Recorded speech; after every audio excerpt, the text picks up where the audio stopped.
Are you ready to take your business to the next level?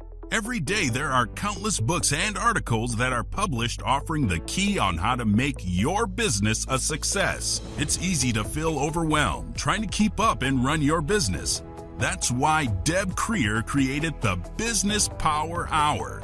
Keep up on the latest trends, best practices, and techniques for how to make your business a success. Let the Business Power Hour do the heavy work for you.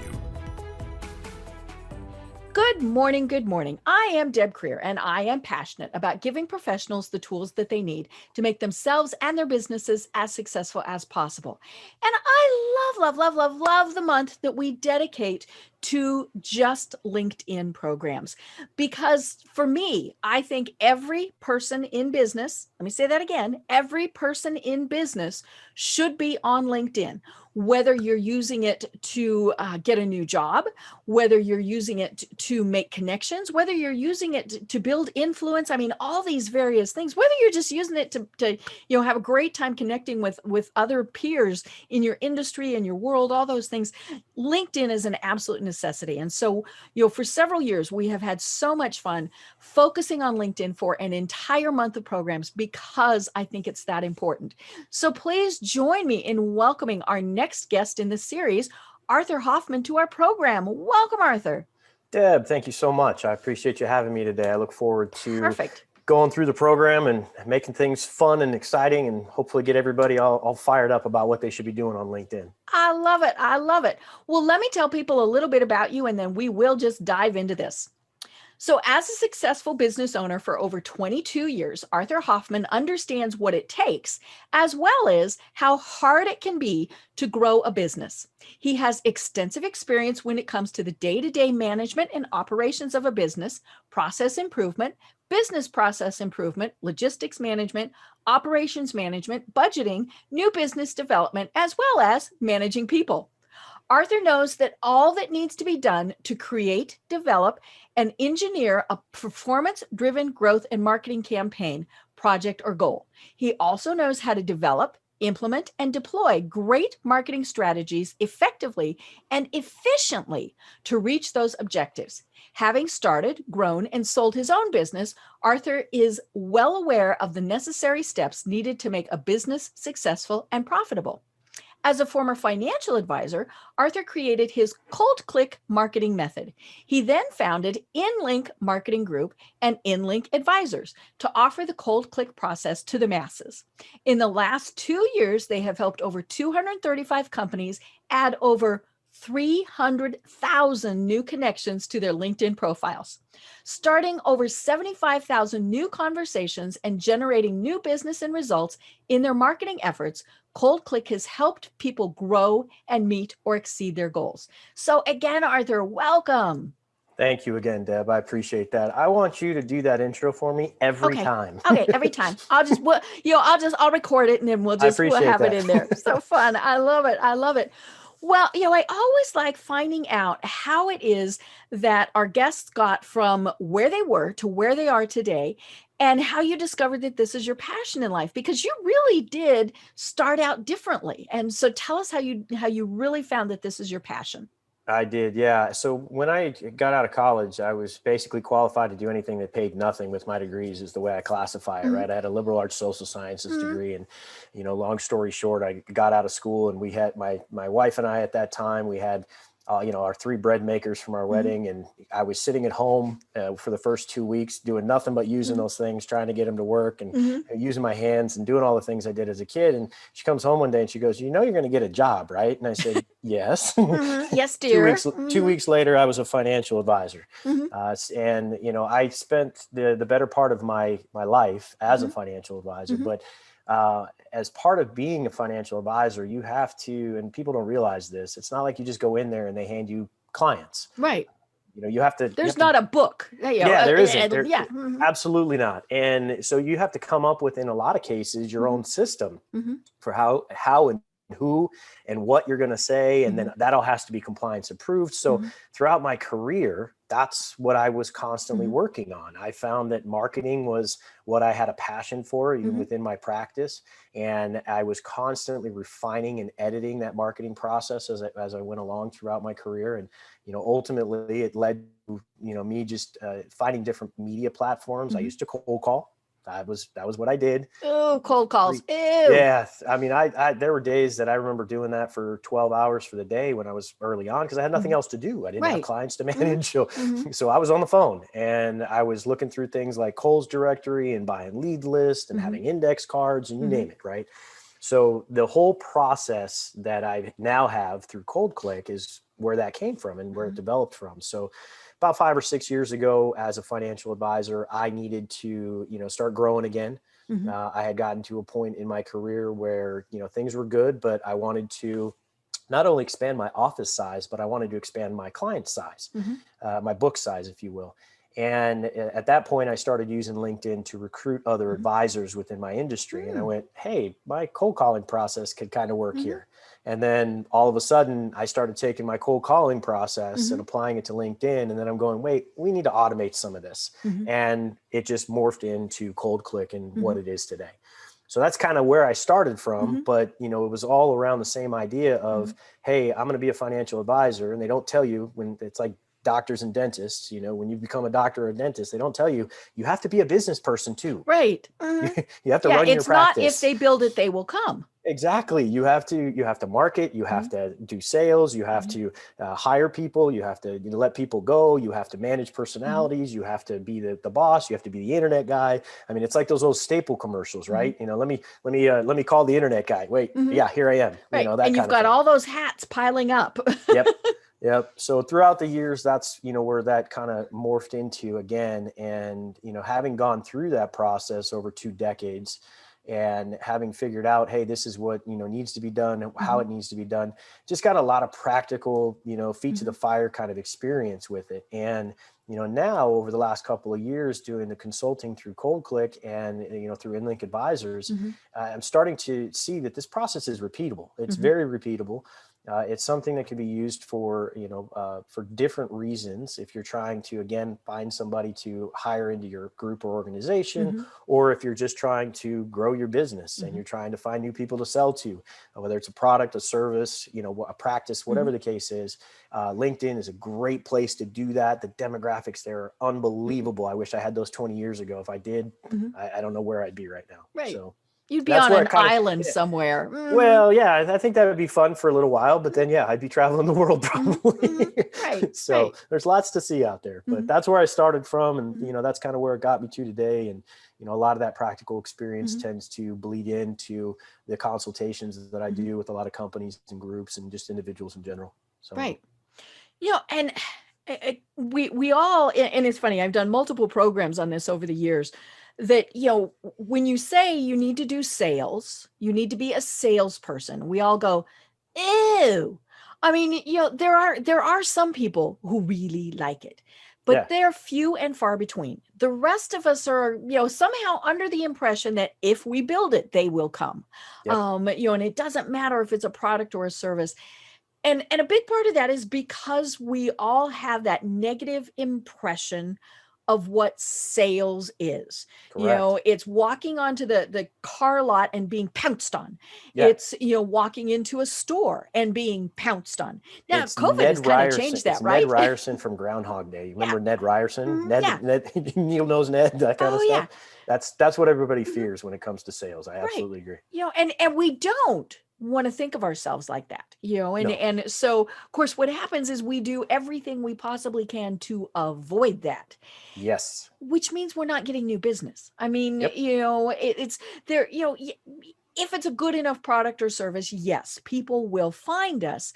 But if you truly want to grow, if you truly want to be successful, you have to be in sales. If you are the owner, the manager of the business, you have to be in sales. And that ends up being the tricky thing. But that's where LinkedIn really is so good, because depending on what you do, now it's a little bit different if you are a brick and mortar place, but if you are trying to reach people, LinkedIn is the greatest thing in the world. And without a doubt. that's but And then it comes back, we don't know how to do it because we've all seen the bad examples, right? Yep. And so, we get on LinkedIn. Some of us got on LinkedIn years ago. I think I'm like one of the first 1,000. I mean, somewhere I'm really early adopter. Yep. And we cut and pasted our resume, and then we didn't do anything more. Correct. And then maybe, okay, we're looking for a job. So we might have gone in and updated things a bit, and all of these various things, but we didn't really figure out how to utilize LinkedIn. And, and even recently, I mean, most people who are on LinkedIn really don't have a clue. Correct. You've got your standouts, and then you've got everybody else. And most of the everybody else don't even go to it. They might go to LinkedIn if somehow they get an email and it says, something happened.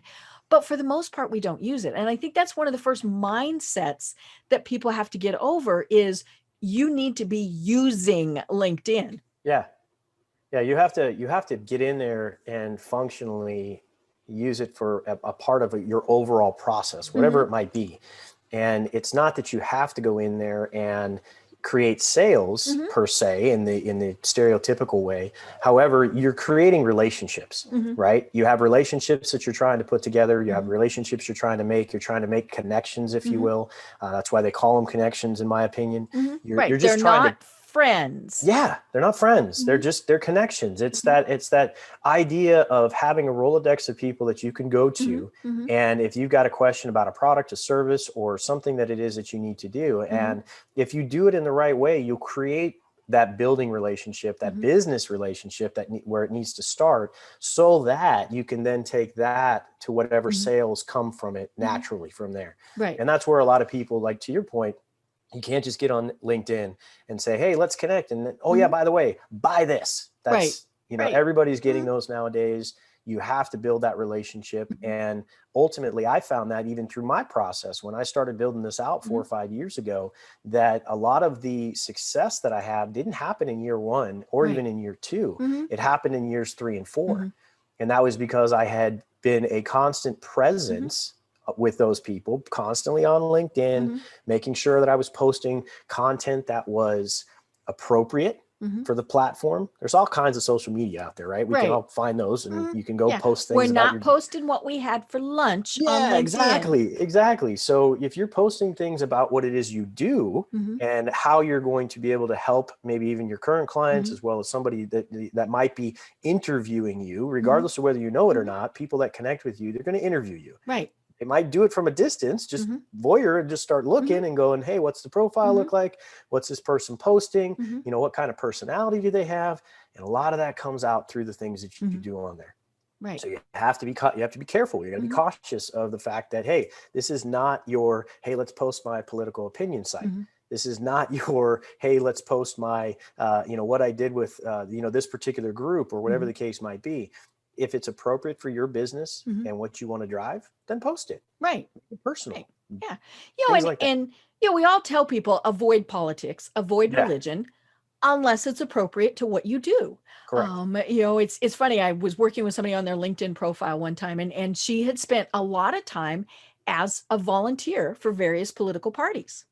And I love the volunteer section of LinkedIn because it gives a way to show different skills and things that we might have, that are different from our work experience. And so she asked me, she said, what do I do? And I said, you know what, go ahead and put it in, but emphasize the business aspects. So like she did the scheduling, she did the budgeting, and so that people could think, okay, without going, ooh, it's such and such candidate. And I said, but you do need to be aware that there will be some people who will go, ugh, you supported who? And truth be told, you don't want to associate with them anyway, because you've clearly got differing opinions. And to your point, if it's appropriate for what you do, then obviously you want to attract more people to what it is that you do. So, but there's ways to do it and not be so direct about it. And frankly, LinkedIn's got a great way of doing that. Because if you do your homework and you look at somebody's profile like you did with me, you I know, find and we're some going to common, talk about that in a second. yeah, you find some commonalities, you Mhm. find something you can relate to that person for. And I talk to and I consult with everybody on this process a lot. I tell them, look, you have to find a way to relate. Mhm. If you can't figure out how to relate to Mhm. whatever person you're talking to, I don't care what your product that you're selling. You Mhm. could be selling them a trip Right. to the moon for Mhm. free, for Pete's sake, Mhm. and it's not going to matter. Mhm. If they don't have a way to relate to Mhm. you, everything that you're saying is going in one ear and Right. right out the other. Right. It's back to that whole build a relationship thing. Yep. You know, Yep. Absolutely. and you mentioned, reviewing somebody's profile. And so it's so cute. You and I connected several weeks ago, and I was going down through your profile and I got to education and it Yep. went ding, ding, ding, ding, ding, ding, because we both went to Colorado State University. Yes. Now, neither of us live in Colorado anymore, and CSU is the smaller of the universities, but right there, we had an immediate and good connection. Correct. And so that is why you include things like that. Yeah. Could be education, could be volunteer experience. You can put personal things in. I think that's one of the other misnomers that people think. And LinkedIn, has changed and evolved through the years, because it did used to be just business. Yeah. But, that's when they added volunteer, all of those various things. Even if it's just the fact that you like a certain sports team, it's okay to put that in there. Correct. And you just don't go overboard about it. You might just say, passionate Denver Bronco fan. Yeah. Okay. But yeah, but again, it gives that little connector point. Or maybe somebody is thinking, oh my gosh, Arthur went to CSU. I need to introduce him to other people who went to CSU. I mean, Yes. there's all of those things that tie in. Absolutely, there are. And the reality of that is, as you go through any process, I used to do this when I'd walk into people's homes for the Mhm. first time. And I'd look around the room Mhm. and I would see if there's something in the room Mhm. that we could talk about that Right. wasn't business related. Mhm. Mhm. That just made me a person. That made Right. me somebody that I Mhm. was sitting in the room with them, and we were just getting to know one another. So I'd look at pictures, I'd look at, Mhm. degrees on the wall, for example, Mhm. or, something that they had that they might be Mhm. passionate about. I see a piano. Oh, do you Right. play? Those Mhm. types of things. And just have a normal Mhm. conversation with people. When you do that, it's not you coming in and just driving something in Right. front of them With and the saying, hey, neon sign saying, yeah, buy for me, buy for yeah, me. Mhm. exactly. Exactly. So I completely agree with you that the relatability was awesome. We both figured out that we had degrees that qualified us to do anything that paid I know. nothing, We if you both will. had social science degrees, Yeah. right? Yeah. Mhm. Yeah. So, but that's the kind of stuff Mhm. that it does. It tends to Mhm. spark a conversation. And then Right. ultimately from there, it gets your brain thinking about Mhm. other ways that you guys might be able to Mhm. connect and relate. And, ultimately that's what people like to do. It's Mhm. humans. Right. Human nature, Mhm. right? We like to Right. relate to other people. We Mhm. want to, see what kind of commonalities we have, see what interests we have, what likenesses we have. Mhm. And LinkedIn is a great place to Mhm. do that. There's so much Mhm. information on there, and you definitely want to make sure that you're taking advantage of that Right. information. Yeah.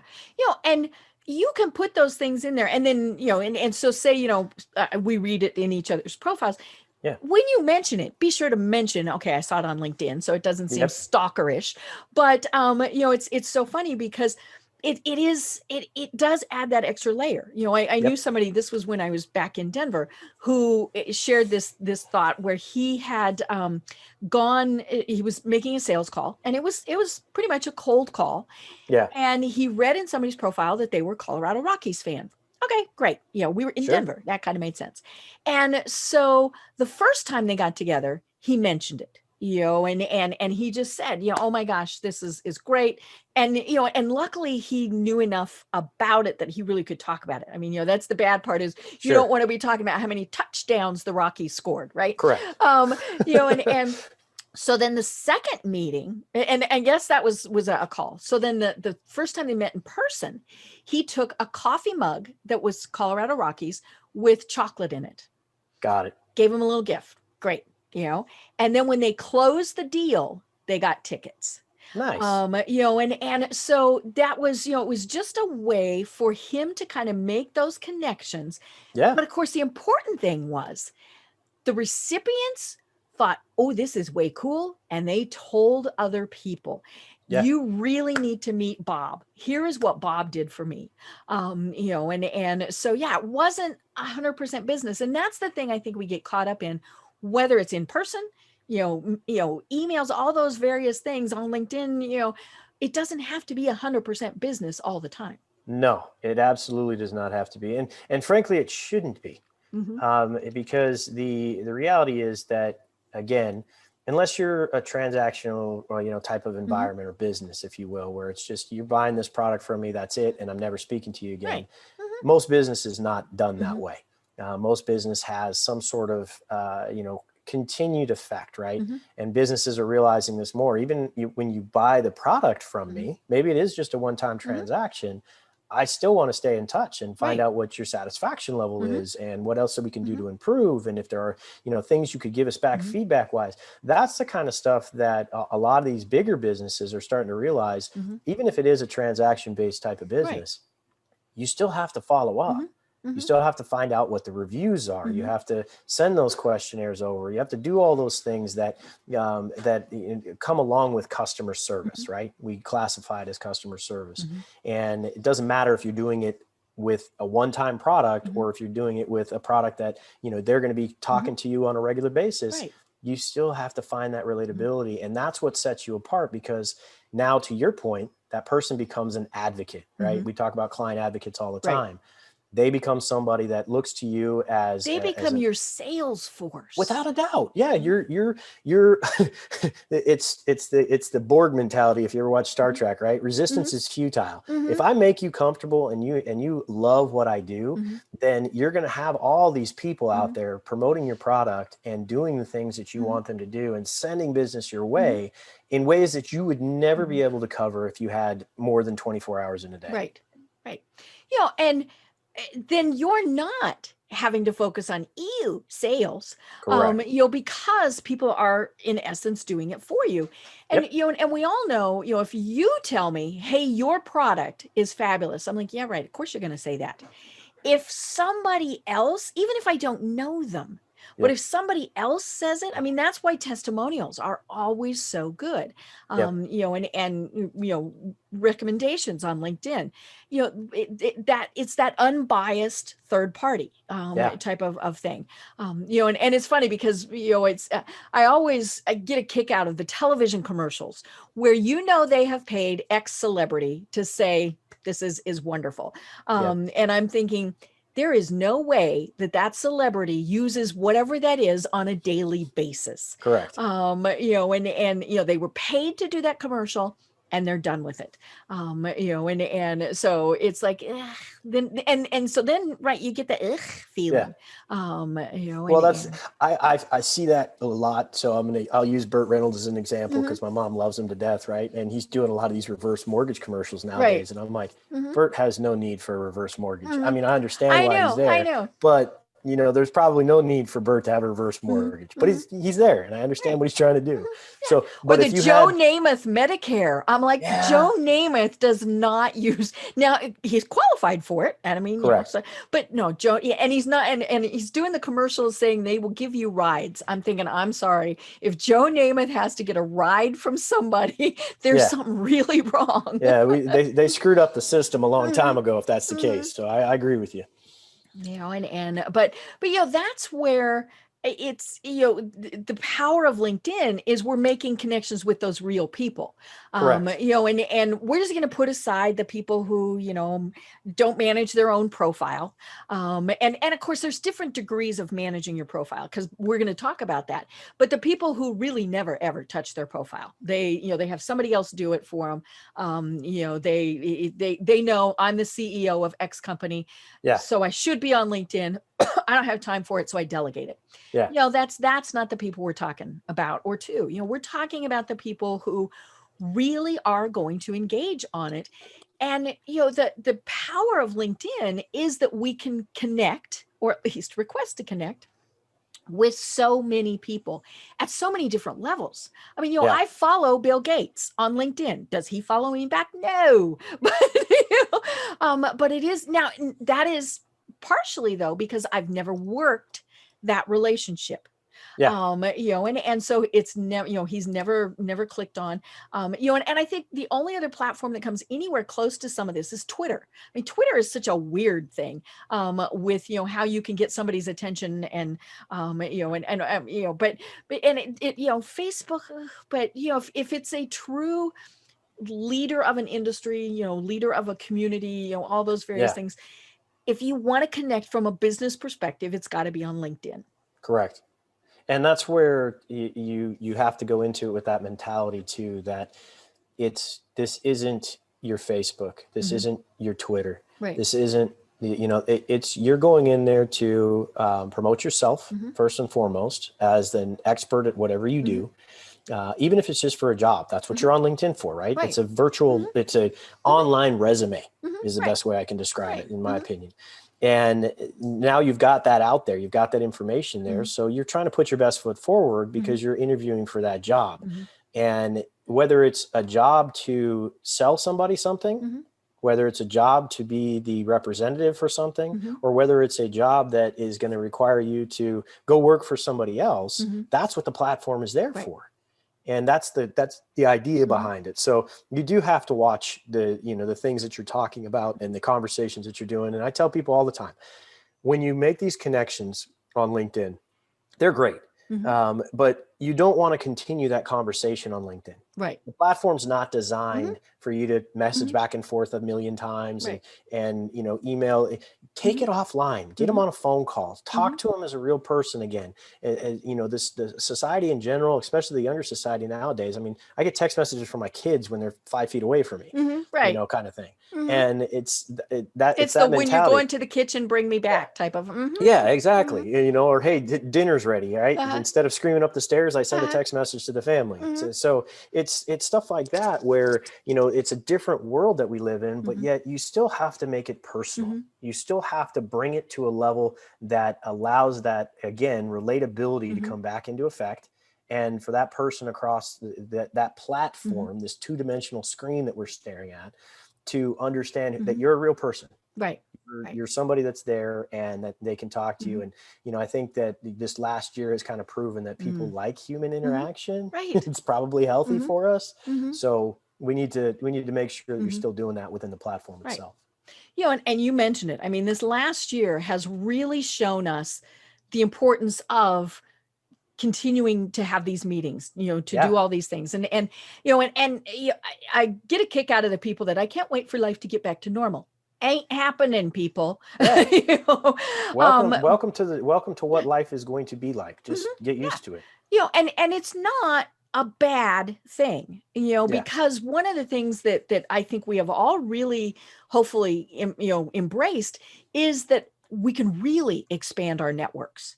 It's and obviously through LinkedIn, but it's great because and I've had people say, well, but I live in Atlanta, I really only want to connect with people in Atlanta, why should I connect with somebody in London? Well, because maybe that person in London knows somebody in Atlanta. And all of these various things, but yeah, we have learned this last year that we need this interaction, and on a screen, okay, not quite as good, but we need to see people, and the other thing I think that people, LinkedIn has definitely been used a lot more, and this is purely anecdotal on my part, because of the pandemic. Because we were expanding our networks, we're not meeting with people in person. And so we are deliberately going to LinkedIn and finding new connections. I will tell you last year. So literally last year, I struck out on my own on the 17th. Ironically, guess what? Here we are 1 year to the day when I struck out on my own and started doing this LinkedIn consulting thing, 100% financial advisory practice behind me, you name it, right? And in that time frame, I will tell you that, it's a little panicked. I'm going, crap, we're going to shut down. But then I thought to myself, I'm going, okay, so nobody's going to be able to do these face-to-face meetings anymore. So if that's the case, then they're going to need to have some sort of other platform to start conversations. I want to emphasize something right now. I tell people when I'm talking about LinkedIn is not a place for you to do the sale. Okay. LinkedIn is a place for you to create the engagement that leads to the sale. And, wherever you take that and whatever your closing technique is or your ability and things like that, that's up to you. Everybody's different. We all understand that. But the whole purpose of it is to create the engagement. To go back to the cold calling side of things is another analogy I use. It's getting people to pick up that phone, right? They say hello, you say hello, and you introduce yourself.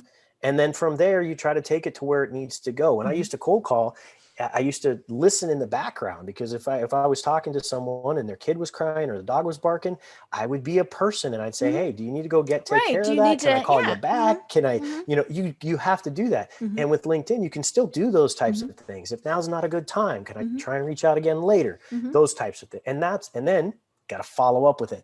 So we'll talk about follow-up, I know, a little bit later, but you have to have a process for follow-up when it comes to some of these systems. But again, to your point, why should you be connecting with those people that are, overseas or, not in your local area, whatever the case might be? Because nowadays, so many people are connected this way digitally that there could be a connection that gets made there. And I could probably list a dozen of them if given enough time as to how some of my broader based connections have brought me business.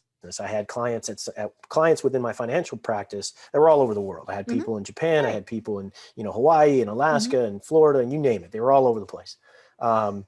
Within LinkedIn, I've talked to people all over the world as well. Not just for marketing purposes, but for collaboration purposes, potentially for them taking this system that I have and offering it to the clients that they have. So there's a million different ways that this process can go and that you can use it for. But guess what? Where are you going to find any other platform that gives you all of these demographics, access to all of this information that people have personally put into the system, that says, this is all that there is to know about me on the business side that I'm willing to share with you right now. And all of a sudden you can search it and you can try to find that niche market that you're trying to get to. You're not going to find that on any other platform that's out there. And then again, you're not going to be able to directly connect with those people the same way you can on LinkedIn. And people, they know, hopefully by now, that they should be using LinkedIn.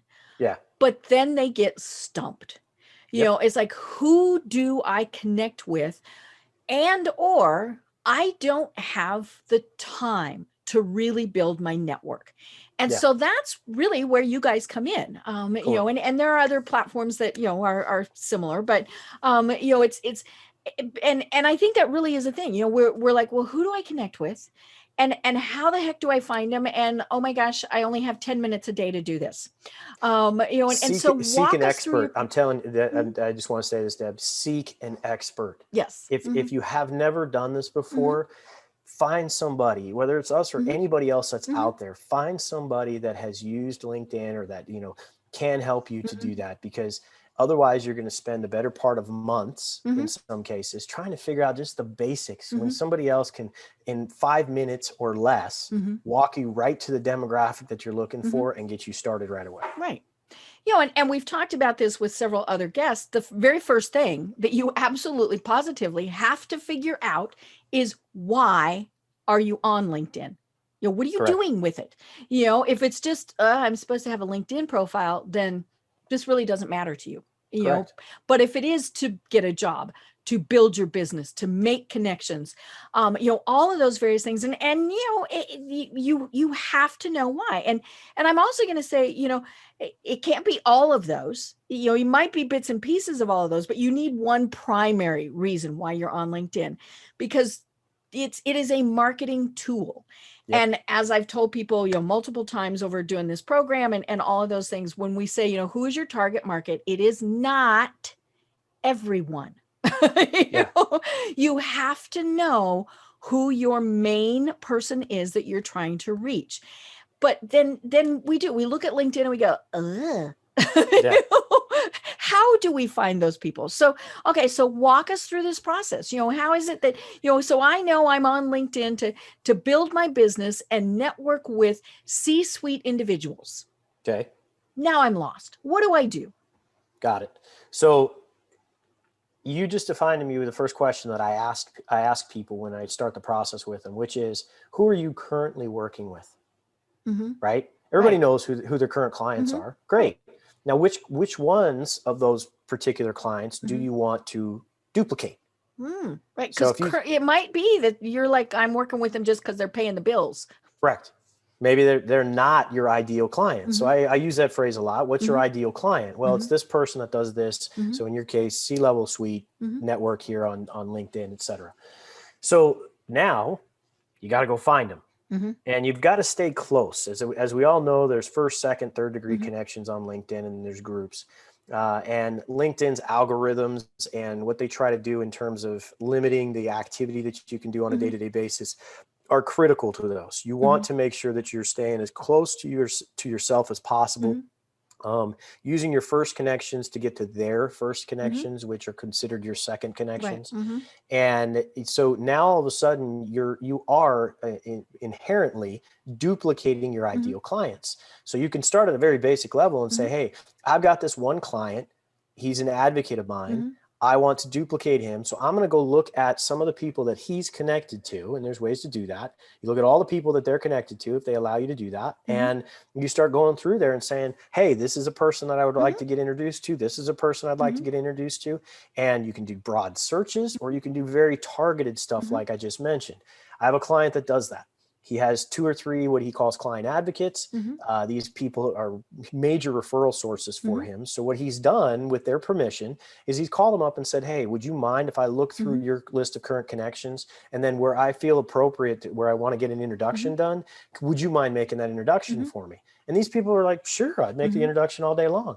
And that's like the warmest of warm leads you can get, right? That's almost boiling point. It's like almost that hot, right? So that's a great way to do it if you have the time. Other people don't necessarily have the time to do that, nor do they have a product or service that they can approach a client and say, hey, I want to repeat you in my practice, and I want to do that through the people you're connected with. So instead, you can use some of the search criteria to get a more general, a little bit more open. You can say, hey, out of all my second connections that I've got, or all my first connections, I want to repeat them because I want other CEOs. I want other people that are within this particular industry, within this particular company, within this particular group. And now all of a sudden you have your target demographic. And then you can just try to start connecting with those folks. And when you send them a message, that message has to illustrate. You have to send a message. Don't just invite people to connect not just randomly. Request to connect. No, send a message. Okay. Put a message in there that's very targeted and very direct.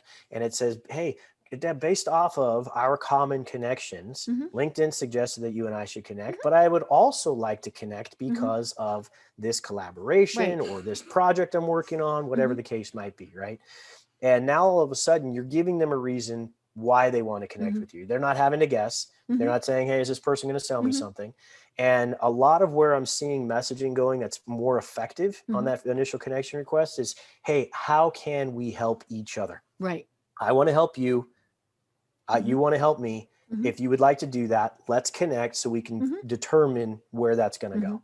And that's where the connection rates go up on your profile, which helps you stay out of LinkedIn jail, by the way.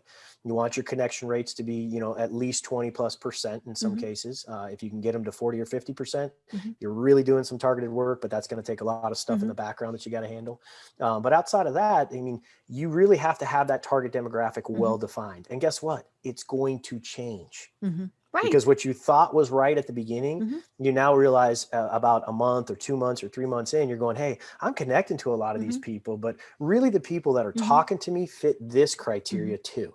So now you add that criteria on there, and now all of a sudden you're really zoning down into those people you want to talk to. And whether it's in your local area or across the country, you got commonality, you're finding those relationships that are being built off of relatability. And now all of a sudden the sales just start happening naturally. Right. And as you were talking, one of the things that I was thinking about is LinkedIn is actually kind of a 3-pronged thing that you have to be doing, the 3 strategies. I mean, first, your profile has to be great. Yes. It can't be that somebody, that a potential connection looks at it and goes, well, this please have a picture on there of yourself. Yeah. Absolutely. A current picture. Yes. Which is a little more difficult for women because we change our hairstyles frequently. Sure. But yeah, have a current picture, have a fantastic headline. We've talked about that several times with other guests, and then have things fleshed out. Now, I also believe that your LinkedIn profile is an evolving thing. Yes. You should continually It's be not stagnant updating. for sure. Right. It's not, it's But yeah, actively changed, and it needs to be. if somebody looks at your profile, are they going to see more than 2 sentences and then nothing?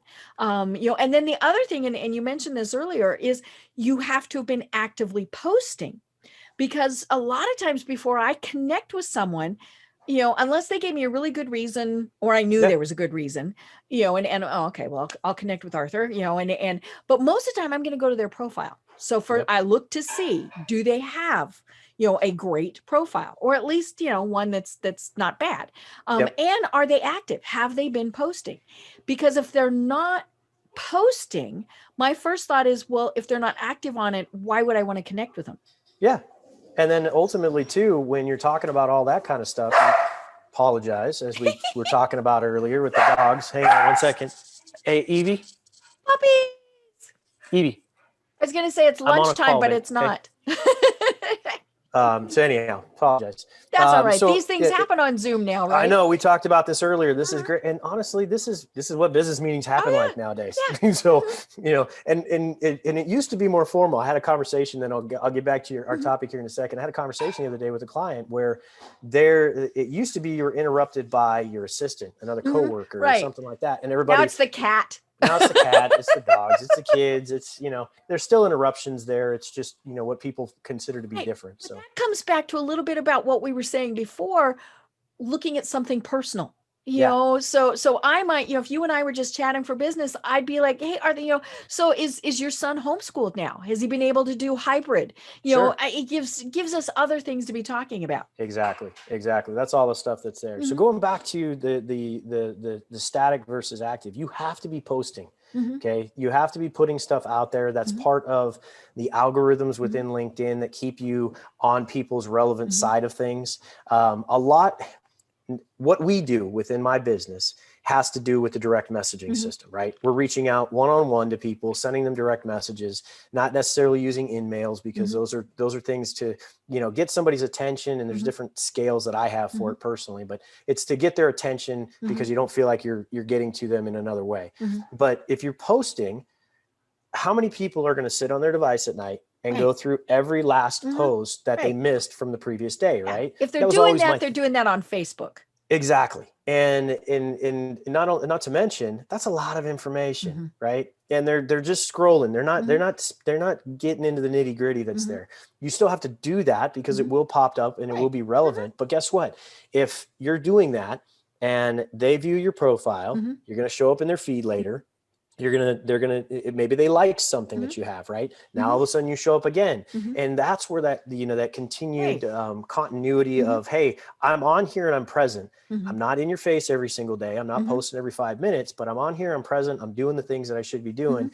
And I'm just still here. I'm in the background. And when the time is right, let's work together, kind of thing. So, but you have to be doing the post. You have to have a current profile. You have to have pictures that are on there. There's all kinds of fun things. Actually, we did a blog post around that. 5 things you can do now to improve your LinkedIn profile. If you want to find it, it's on our website. Cool. It's a great blog post. It's a quick read, but it's just those little things like, hey, when you're going to send a message, include a message. If you're going to connection request, include a message. Make sure you have a picture on your profile, things like that, right? You have to make sure that that's all taking place. Right. So, so we've got a great profile. We've been posting, but then now what? How do I figure out who the heck I'm supposed to connect with? Do I, and of course, part of it is when you're active and things like, then people start finding you.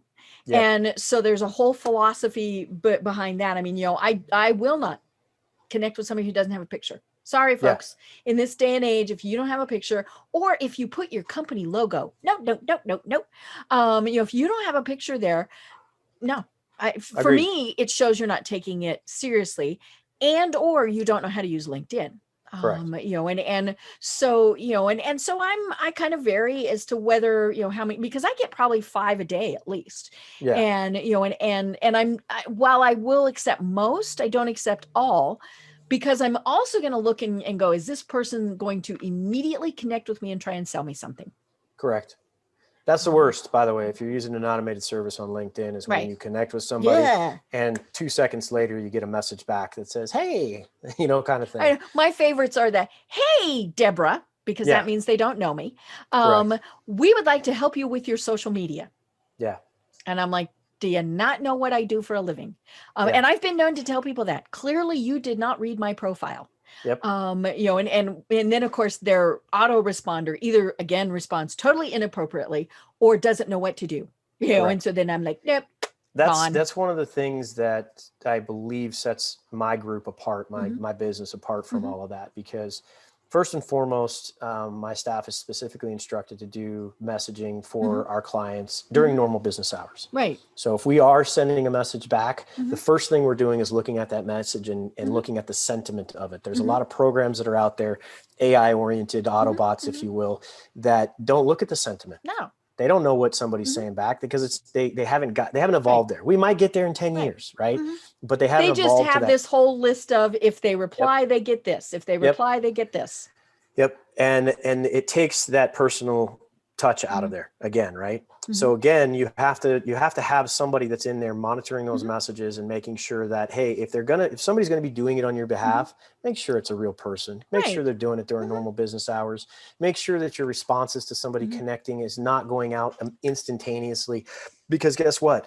I've connected to people at 11 o'clock at night, and then Mhm. I get that automated response right Right. back. And you're I'm like, going, no. okay, you're not awake because Mhm. I'm on Pacific time and you're on Mhm. East Coast time. Mhm. I know this isn't you doing this right now. Mhm. And Right. I did that one time, actually. This was early on, 5-6 years ago. Connected to somebody, got one of those auto responses back. And I actually sent a message right after that that says, man, it's 2:30 in the morning there for you. Are you out partying tonight? Mhm. Kind of thing, right? To see No what. Mhm. response. No Mhm. response, right? Yeah. About 5 or 6 hours later, I get a response back. No, I wasn't out, blah, blah, blah. And I'm Mhm. like, you got to fix that, in my Mhm. opinion. Yeah. Just because, again, you're dealing with Mhm. different time Yeah. zones, especially if you're Mhm. dealing internationally, you have Mhm. to make sure that there's a human touch to Mhm. what you're doing. Yeah. Well, one of the things that I tell people is treat LinkedIn like you would an in-person networking event. Yeah. And especially because we're not doing in-person networking events, and so that's just kind of how you want to treat those responses. I mean, if you and I haven't seen each other for a while, we're going to catch up on a little personal stuff. Correct. If we've just been introduced, I'm probably going to do the standard, so tell me what you do Yeah. question. And if I've asked, then I've given you permission to tell me that. But don't immediately jump in and be that, because we've all seen those people at networking events, right? Yep. I say, hey, Sue, I'd like you to meet Arthur. And before you can even get a word in, Sue has handed you a brochure. She's handed you all this stuff. And you're like, yeah. Exactly. Exactly. And it's funny. So I coach a lot of the individuals that we work with. Mhm. They ask a lot of people, they're on the sales side and they're like, hey, how Mhm. do I handle this? Right. How do I get information out of people? Mhm. And Mhm. I learned something very early on in my career. I'm not going to profess to be the one that came up with this, but I had an old manager and a friend that had, he said, look, if you ever want to ask an open-ended question, use the word tell, use the word describe when you're Oh. asking the question. Mhm. So tell me about what you do. Mhm. Describe to me what it is you do, right? Oh, And then okay. be quiet Mhm. And and listen. listen. Yeah, Mhm. because they're going to tell you Mhm. everything that you're going to need to Mhm. hear. So to your point, tell me what you do, right? Mhm. And if I do this with you and I'm on the selling side, if you will, Mhm. and I say, hey, Deb, tell me what it is that you do. Mhm. And you go through and you tell me all that you do and everything else and describe to me this. Great, Mhm. wonderful. What's human nature? Tell me what you do. Mhm. Exactly. We Now all of a sudden reciprocate. they're going to Mhm. ask you to Mhm. describe and tell Mhm. you or tell them Mhm. everything that you want to Mhm. tell them to begin with. So you just have to be patient. Right. You have to sit back Mhm. and give them the opportunity to say, hey, this is what I do. Mhm. Tell me what you do. Mhm. And then you guys can find that common ground Mhm. from there and Right. figure out where you want to go. Mhm. And Right. that's a huge deal for a lot of people. Mhm. They Right. don't have either the patience or the time Mhm. to try to wait through that process or wade through it in the sense of, Mhm. okay, I've got to do this, I've got to do that, those kind of things. Mhm. Right. And that comes back to being that icky salesperson. Yeah. And I was one of those icky salespeople. I was in hotel sales Oh not boy. long after I got my my degree in social science, right? Yep. You know, and so what do? Well, you know, you take any job that comes along, and I did hotel sales, and I had quotas. I had, you know, all sorts of things, and I hated it, which of course meant I was going to be horrible at it. Yep. But it was all completely driven by numbers. It wasn't even driven by how many follow-ups or anything like Yeah. that. I mean, it was almost all, you know, initial contacts and you know, how much time and all those things.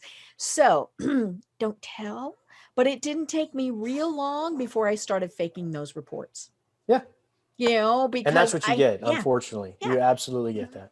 yeah. Yeah. So tell us, okay, so what is the process that somebody goes through when they use the cold click system? Yep. So this is what they do. We sit down and we go through what we call our startup call. Okay. That's where we determine who your target market is. Mhm. What's your purpose? Why are Mhm. you using LinkedIn? What are you Mhm. trying to do? Are you trying to sell Mhm. a product? Are you trying to sell a service? Are you trying to establish relationships so that you can eventually get to that sale some point down the road? We determine that obviously right off the get-go. And then ultimately from there, I ask the question, who do you want to connect to? Let's Mhm. get you connected to the right people. Mhm. Once we start getting you connected to the right people, that's where some of the automation can come in, because you don't need to be the one copying and pasting, hey, let's connect. Get that Mhm. connection message honed down to the way you want it to be, Mhm. and then go in there and start working that message. Right. Whether you're copying and pasting and sending it on your own, or you're using an automated service to do that, that first initial message is not as critical as the follow-up messages. Mhm. But then as time goes on, the process that we go through is the refining of the searches themselves, making sure that everybody's on the same page and that we're actively going after the right groups and communities. And then, Deb, did I lose you, or are you No, frozen? I was just about to say, I Okay, think there we are. We're back. there And we're your back. audio went the whole time. So it's Good. okay. You Okay, just good. froze for a little bit there, but Well, audio was good. hopefully I wasn't making some weird face. No. So we get to the point Mhm. where, okay, we've got the groups that we're connecting to. Then Mhm. as those people choose to connect, Mhm. how and what do you want to say to start that conversation, Mhm. right? Somebody picked up the phone. That's the connection. They Right. picked up the phone and said, hello. Mhm. Now you have to say, okay, hey, this is Arthur Mhm. Hoffman. This is who I am. This Mhm. is what I do. If that's the way you want to go, or Mhm. you can just take the more, Mhm. what I call casual approach, and Mhm. say, hey, Deb, thanks for, connecting with Mhm. me here on LinkedIn. Would really love the opportunity to see how we could collaborate together. Tell me a little bit about what you do, and let's see if there's an opportunity for us to do that. Let that message go Mhm. out and see how they respond back, right? If they respond with yes, no, maybe, you have to file those people away Mhm. into different categories. You Mhm. got to come back to them later. I Mhm. tell people that just because somebody tells you no, they're not interested, doesn't mean that they're never going to Right. buy whatever it is you're It's trying to just they're sell. not interested right now. Exactly. So that being the case, you have to have a follow-up process. Mhm. And this is what I mentioned earlier. You Mhm. have to have a process that funnels these people into a pipeline Mhm. that has a human touch to it. It's Mhm. not something that's just robotic. 30 days from now, they get this message. Right. 60 days from now, they get that message. Mhm. That's not how this works. It Mhm. still has to be that human touch that's in there. But then what a lot of people tend to forget, especially on LinkedIn, it's great to funnel people away that have chosen to respond. Mhm. What about everybody that didn't? Right. Okay. Mhm. So for every 100 people that we get to connect for our clients, Mhm. about 80 of them don't respond to that Mhm. initial message. Right. For Okay. whatever reason. Well, yeah, maybe they're not on LinkedIn enough. Maybe they saw it, but they didn't have a chance to Mhm. respond and they forgot about it, whatever the Mhm. case is. Part of our process is going back to them every 30 days for Mhm. only the first 90 days. Right. You're We go, not we go, nagging them. no, we go back at 30 days and we say, hey, again, thanks for connecting with us Mhm. here on LinkedIn. Would really like an opportunity to Mhm. collaborate in some way. Can we find some time to do that here in the next week or so? And we send messages like that 30, 60, 90 days, for example. Mhm. Once they get past 90 days, if they still haven't chosen to respond, I call those people window shoppers on Mhm. LinkedIn. They're not Right. They necessarily the clicked the people that are going to button walk. just because the button Yeah, was there. they're not going to Mhm. walk through the door. Maybe Mhm. they want to look at your content. Now, Mhm. still not a good time. Put them on that 90-day drip list Mhm. and go from there. Mhm. Okay. That's all part of what we help Mhm. clients do, is get that all set up. Mhm. Ultimately, as you start to come back to those folks, 30, 60, 90 days, they see that you're posting. They see that you're active. They see Mhm. that you're trying to reach out and Mhm. work with them in some way, shape, or form, or help them. And you're, again, making yourself a person in this Mhm. case. And then ultimately, they're going to find something that you're Mhm. going to send them. It could be a year from now, Right. but you're going to send something or post Mhm. something. They're going to go, oh, hey, that's what I'm looking for. Mhm. That's what I need from Deb. Mhm. Let me reach out. And Mhm. they're going to take Mhm. the 2 seconds. They're going to write you a quick message, and then you take it from there. Mhm. Right. And so it's a bit of an automated system, Yep. but it's just a bit. And it's a very and I hate to say a structured automated system, because that's it's a well thought out automated Yeah. system. I didn't reinvent the wheel. I tell people Right. this all the time. I didn't reinvent the wheel. I just found an efficient way to use it. Right. Yeah. And what it ends up doing is saving time, because again, you've made us think of who we're trying to reach, Yep. so we're not just connecting with every Tom, Dick, and Harry and Sue and Betty that come along. Well, we might, but we're thinking through the process. We're thinking about who we really want to connect with, and and then going through that process, and then gently reminding folks, hey, we're here. Yep. And all those various things, but you've said it several times, human. We know when it is 100% automated. Correct. And it's a complete turnoff. And now the funny thing is, every once in a while, I know that I have gotten a totally automated response, but it's funny. Yeah. And like I had one time, and I got this last week, where I connected with somebody, and the response was, insert username here, and it was ... just joking, but we've all seen that happen, right? Yes. And I thought, okay, that was funny, that caught my attention, and so it probably was totally automated response. Sure. But he caught my attention with it. Yeah. And so but yeah, we have to put that human aspect in it, so that you can automate the parts that make sense, but then really have the human part all the time. Correct. And that's what will set you apart on LinkedIn as somebody using it as a prospecting tool, if you will, is that it is a human touch. And you're not just that. Everybody's ignoring the spam calls on LinkedIn, right? They're either not connecting with you, or they're choosing to, just ignore you altogether. And there's nothing wrong with that. Right. If you really want to connect with somebody, though, you have to be a human, and there has to be that part to it. But if you can take this entire process that used to take me on a daily basis 3 to 4 hours of my day, and that's what most people can't commit to. They can't commit to that. Because they have other stuff they're doing, both business and personal. But if I can take that process and take 4 hours and cut it down to a half an hour, where I have to sit down and only do a half an hour's worth of work each day, because the other 3.5 hours have been automated and structured in a way that, yes, if you want to go ahead and do that, use a system that's going to send the same message to the 25 people that connected with you yesterday. There's nothing wrong with that. Just do it during normal business hours. Do it when you're sitting at your desk. You be the one to go in there and press go, rather than the system going, 24 hours from now, I'm going to do this. And 12 hours from then, I'm going to, no, that makes it completely impersonal. Right. So. Yeah, because some, there's all the different people you've connected with. Some of them are people that you really know. Yes. And so, sending the canned automated response to them is really bad. Correct. And so, yeah, you sort through and you go, okay, well, this person gets this and this person gets that, and all of those things. And but it's like you were saying, it comes back to if you're really going to do it, it's you're probably thinking, oh my gosh, it's going to take a ton of time. It doesn't have to. Correct. And there's ways to do it that are effective, that are efficient, that are compliant. We didn't really get into that today. Right. Yeah. You're from that financial world there's so many industries where you can use LinkedIn to prospect, but you have to do it compliantly. The messages you're sending have to be run through compliance. They have to be directed that way. And oh yeah, by the way, you can't use guys like me because they don't want you doing things to where you hire us on, you share your password and your login with us, and we're in there on a daily basis. There's industries that don't care. That's fine. Just make sure you're doing what you should be doing compliantly. Oh yeah. Yeah. Financial, especially, you have to have the records, you have to have, all sorts of things. Got to keep track. I think then what happens a lot of times is people go, ew, I'm just not going to use it at all. Yeah. Obviously that's your choice, but there are certainly ways to use them and be compliant. Correct. Absolutely. Well, oh my gosh, Arthur. Time's flown. I know. This is why we set the timer. It's because, we'd be going 4 hours from now, because this is so cool. And we really didn't talk college football. No.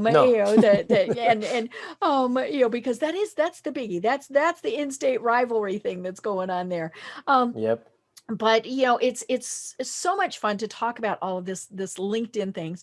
So if somebody has decided, hopefully by all this, they've thought, okay, this is important, I need to be doing this. How do they find you and connect with you? So they find us by just simply going to our website. You can go there. It's www.inlinkadvisors.com. Okay. So you can find us there. There's ways for you to schedule a meeting with me. I literally handle all the inbound, meetings personally, because I want to make sure that what we're doing for you is what we should be doing for you and what you need. Right. I found a lot of times when I went searching for somebody like myself, there was companies out there that could do SEO and they could do marketing and advertising and things, but that wasn't what I was looking for. So I caution you guys, interview a bunch of people, make sure that they're going to be doing for you what you want. So you can find us there. You can also give us a call directly at, area code 602-609-6826 is our direct line. It comes, obviously it's power of technology nowadays. I could be in Hawaii and I'll get that phone call. Right. That's the nice part about it. But again, check out our website. There's a lot of good stuff on there, a lot of free information that we give away. I'm looking at your blog right now. Great content. I do every 2 weeks. I do a introductory webinar via Zoom that you can register for right there as well. So if you feel like doing that, go for it. We every 2 weeks, like clockwork. So, but you can jump on there. And if you really just want a pre-recorded version, I've got one that's only 13 minutes long instead of you spending a half an hour with me. So I have one that I can email to you. You can look at and watch it at your leisure. But the idea is that you got to get to know us and you got to figure out if it's the right fit for you. But that's how you can track us down. Great. I love it. I love it. Well, like I said, I always have so much fun talking LinkedIn, and I've done it a lot. But every single time I talk with somebody, I learn new things. And so that's what is so fun about this. And we really could talk LinkedIn forever. I mean, it's just, it is so much fun. We didn't even get into how to keep yourself out of LinkedIn jail. The statistics that everybody's trying to figure out around there with the algorithms and everything else. That could be a whole show in and of itself. Oh yeah.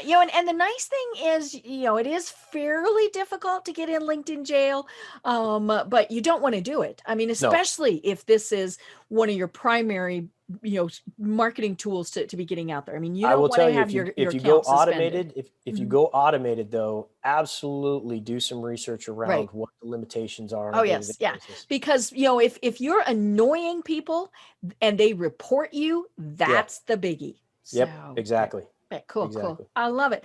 Well, Arthur, do you have any final thoughts that you want to leave people with? Go Rams. That's all I can say.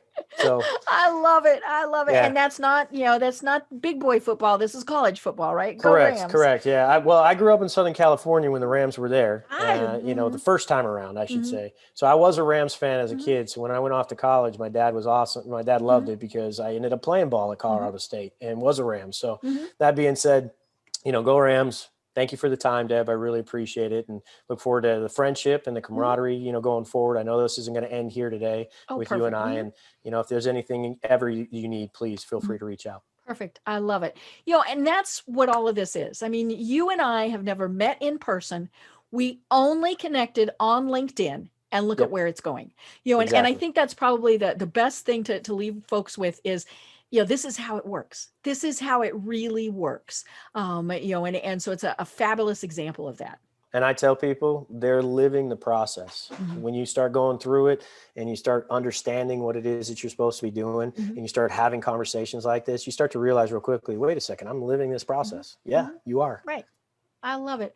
Well, I'm Deb Creer. I've been having an absolutely delightful discussion with Arthur Hoffman of InLink Advisors. And until next time, everyone have a great day. Tune in for our next program for even more trends, best practices, and techniques for how to make your business a success. The Business Power Hour, hosted by Deb Creer, is proud to be part of the C-Suite Network.